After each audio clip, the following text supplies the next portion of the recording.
नमस्कार दोस्तों, स्वागत है आपका आज के मुख्य समाचार में, जिसमें सबसे पहली और बड़ी खबर में आपको बताएंगे कि राष्ट्रीय मुद्दों पर जारी रहेगा आंदोलन। योजना बनाने के लिए कांग्रेस ने कर दिया है नए पैनल का गठन। जी हां दोस्तों, अब देश में हर मुद्दे पर होगा आंदोलन। जो देश के मुद्दे होंगे उस पर आंदोलन होकर के ही रहेगा और भाजपा की बढ़ेगी मुश्किलें। दूसरी बड़ी खबर में आपको बताएंगे कि नए कृषि कानून के विरोध में संभल में जुटे किसान आर पार की लड़ाई की रणनीति बनाने को शुरू कर दी है महापंचायत। तीसरी बड़ी खबर में आपको बताएंगे कि राजस्थान में भाजपा को बड़ा झटका। टीम वसुंधरा के इस कदम से राजस्थान बीजेपी में मच गया घमासान। चौथी बड़ी खबर में जिक्र उत्तर प्रदेश के चुनाव का। अखिलेश यादव ने फिर भरा 400 सीटों का दम, बोले इस बार बीजेपी हो जाएगी साफ। पांचवी बड़ी खबर में जिक्र होगा कि उत्तर प्रदेश चुनाव को लेकर भाजपा के परिवारवाद और वंशवाद के आरोपों पर अब पलटवार करेगी कांग्रेस। इसके लिए बना ली गई है रणनीति।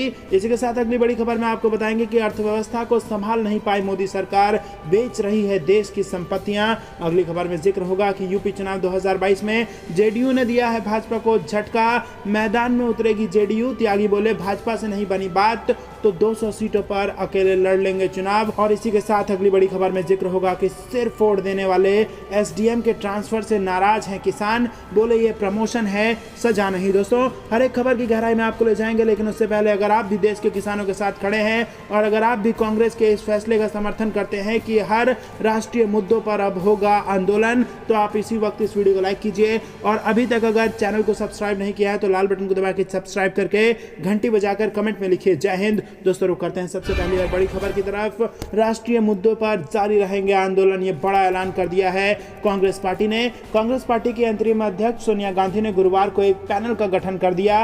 9 सदस्यों वाले इस पैनल को राष्ट्रीय मुद्दों पर हो रहे आंदोलन को जारी रखने के लिए योजना बनाने की जिम्मेदारी दी गई है। वरिष्ठ नेता दिग्विजय सिंह को इस पैनल का अध्यक्ष नियुक्त किया गया है। पैनल में कांग्रेस महासचिव प्रियंका गांधी के साथ लोकसभा सांसद उत्तम कुमार रेड्डी, राज्यसभा सांसद रिपुन बोरा और मनीष चतुर्था को भी शामिल किया गया है। तो दोस्तों, तमाम बड़े नेता इस पैनल में शामिल हैं और इस पैनल का काम यह होगा कि जो राष्ट्रीय मुद्दे पर इस वक्त आंदोलन चल रहे हैं, चाहे वो सीएए का आंदोलन रहा हो या फिर वो किसानों का आंदोलन रहा हो, बेरोजगारी का आंदोलन रहा हो, इन सभी आंदोलन को बनाए रखना है, इनको जारी रखना है जब तक भाजपा सुधर ना जाए। तो दोस्तों, क्या आप भी कांग्रेस पार्टी के इस फैसले का समर्थन करते हैं? हाँ या ना में अपनी राय बताइए और वीडियो को लाइक जरूर कीजिए। रुक करते हैं अपनी बड़ी खबर की तरफ। नए कृषि कानूनों के विरोध में संभल में जुटे किसान आर पार की लड़ाई की रणनीति बनाने को शुरू कर दी है महापंचायत। जी हाँ दोस्तों, आपको बता दें कि 3 नए कृषि कानून वापस लेने की मांग को लेकर गुरुवार को भारी संख्या में किसान संभल में जुट गए।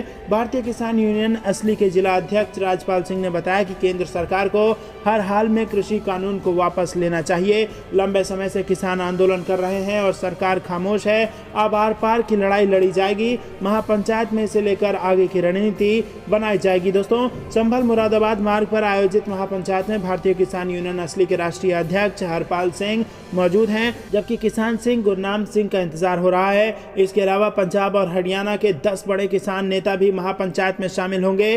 स्थानीय प्रशासन ने एहतियात के तौर पर बड़ी संख्या में महापंचायत के आयोजन स्थल पर फोर्स को तैयार कर रखा है। तो दोस्तों, बेहद बड़ी खबर निकल के आ रही है। यहाँ पर आर पार की रणनीति बनाने वाले हैं किसान। महापंचायत में हो सकता है बड़ा फैसला। पल पल की रिपोर्ट्स आप तक देते रहेंगे दोस्तों, लेकिन उससे पहले जरूरी है कि अगर अभी तक आपने चैनल सब्सक्राइब नहीं किया तो सब्सक्राइब कर लीजिए। रुक करते हैं अगली बड़ी खबर की तरफ। टीम वसुंधरा के इस कदम से राजस्थान बीजेपी में मच गया घमासान। जी हाँ दोस्तों, कांग्रेस के बाद अब राजस्थान बीजेपी में घमासान मचा हुआ है। पूर्व मुख्यमंत्री वसुंधरा राजे के समर्थकों ने अब टीम वसुंधरा के नाम से राजस्थान में नया संगठन खड़ा कर दिया है। जयपुर में बाकायदा दफ्तर भी खोल दिया है। टीम वसुंधरा का मकसद 2023 में वसुंधरा राजे को मुख्यमंत्री बनाना है। हालांकि इस संगठन में राजे के नजदीकी कोई बड़ा चेहरा शामिल नहीं है। तो दोस्तों, क्या भारतीय जनता पार्टी जो राजस्थान में है उसमें फूट पड़ गई है और क्या यही कारण है कि वसुंधरा राजे को अलग रास्ता तैयार करना पड़ रहा है? हाँ या ना में अपनी राय हमें जरूर बताइए। वीडियो लाइक नहीं किया तो इस वक्त कीजिए। रुक करता हूं बड़ी खबर की तरफ, जो कि उत्तर प्रदेश से आ रही है। अखिलेश अखिलेश यादव ने फिर भरा 400 सीटों का दम और बोले इस बार बीजेपी हो जाएगी साफ। जी हां दोस्तों, समाजवादी पार्टी के राष्ट्रीय अध्यक्ष और पूर्व मुख्यमंत्री अखिलेश यादव ने एक बार फिर उत्तर प्रदेश विधानसभा चुनाव में 400 से ज्यादा सीटें जीतने का दावा किया है। गुरुवार को जन क्रांति यात्रा के समापन समारोह में अखिलेश यादव ने कहा कि ये यात्रा जिन इलाकों से होकर निकली है वहां पर भाजपा का सफाया हो जाएगा। उन्होंने कहा कि इसलिए समाजवादियों ने इस बार 400 पार का नारा चुना है। इसी के साथ अपने पिता और समाजवादी पार्टी के संरक्षक पूर्व मुख्यमंत्री मुलायम सिंह यादव के अचानक कार्यालय पहुंचने से उत्साहित अखिलेश यादव ने भाजपा सरकार पर कई हमले बोले। उन्होंने कहा कि किसान की आय दोगुनी नहीं हुई, लेकिन सिलेंडर की कीमत कितनी हो गई, दोगुनी हुई कि नहीं हुई। भाजपा से जनता त्रस्त है, किसानों की कर्ज माफी का वादा पूरा नहीं किया, सिलेंडर महंगा हो गया, डीजल पेट्रोल महंगा हो गया। भाजपा के केंद्रीय मंत्री ने कहा कि सरसों के तेल में मिलावट नहीं कर पा रहे हैं, इस वजह से वो महंगा है। मिलावट करके महंगाई को कम करना चाहिए, ऐसी सरकार नहीं चाहिए। भ्रष्टाचार लगातार बढ़ रहा है। इसी के साथ लंबे समय बाद कार्यकर्ताओं के बीच पहुंचे मुलायम सिंह यादव भी इस मौके पर अपने पुराने रंग में दिखे। सफेद कुर्ता धोती और सिर पर लाल टोपी। कार्यकर्ताओं ने वर्षों बाद अपने नेता को इस तरह देखा तो उत्साह से भर गए। मुलायम सिंह यादव ने कहा कि सपा की सरकार बनाकर इस क्रांति यात्रा का मकसद पूरा करें। उन्होंने कहा कि समाजवादी पार्टी अध्यक्ष अखिलेश यादव ने कहा कि पूरे प्रदेश में अलग अलग यात्राएं चल रही हैं। एक यात्रा का समापन सैफई में हो चुका है और आज जन क्रांति पार्टी की यात्रा समापन हो रहा है। उन्होंने कहा कि जन क्रांति पार्टी के राष्ट्रीय अध्यक्ष संजय चौहान और उनके साथियों की मेहनत साकार होगी। मुलायम सिंह यादव ने अगले साल यूपी में होने वाले विधानसभा चुनाव के मद्देनजर कार्यकर्ताओं को जीत का मंत्र दिया। उन्होंने कहा कि सपा ही सामाजिक न्याय की लड़ाई लड़ सकती है और सभी को अधिकार दिला सकती है। तो दोस्तों, समाजवादी पार्टी ने कर ली है पूरी तैयारी और भारतीय जनता पार्टी का होगा सुपड़ा साफ। क्या आप भी यही मानते हैं? हां या ना में अपनी राय बताइए। रुक करते हैं अगली बड़ी खबर की तरफ। भाजपा के परिवारवाद और वंशवाद के आरोप पर अब पलटवार करेगी कांग्रेस और इसके लिए बना ली है रणनीति। जी हां दोस्तों, भारतीय जनता पार्टी की ओर से परिवारवाद और वंशवाद के आरोप के हमले झेल रही कांग्रेस अब भारतीय जनता पार्टी पर उसी अंदाज में पलटवार करने की तैयारी कर रही है। देश के विकास को बंधक बनाए रखने और भारत के सामरिक सामर्थ्य की उपेक्षा रूपी आलोचनाओं के मोर्चे पर भी वो भाजपा पर जवाबी हमला करेगी। उत्तर प्रदेश में विधानसभा चुनाव के रण में उतरने की कसरत में जुटी कांग्रेस अपने खिलाफ भाजपा के इस कथित दुष्प्रचार से आक्रामक तरीके से मुकाबला करने की तैयारी कर रही है। भाजपा पर जवाबी हमले के लिए कांग्रेस अपने संगठन पदाधिकारियों व कार्यकर्ताओं को प्रशिक्षित भी कर रही है। रुक करते हैं अगली बड़ी खबर की तरफ। राहुल गांधी का बड़ा आरोप, अर्थव्यवस्था को संभाल नहीं पाई मोदी सरकार, इसीलिए बेच रही है देश की संपत्तियां। जी हां दोस्तों, कांग्रेस के पूर्व अध्यक्ष राहुल गांधी ने गुरुवार को एक बार फिर अर्थव्यवस्था के मुद्दे पर केंद्र सरकार को निशाने पर ले लिया। कांग्रेस सांसद ने केंद्र पर अर्थव्यवस्था का गलत तरीके से प्रबंधन करने का आरोप लगाया।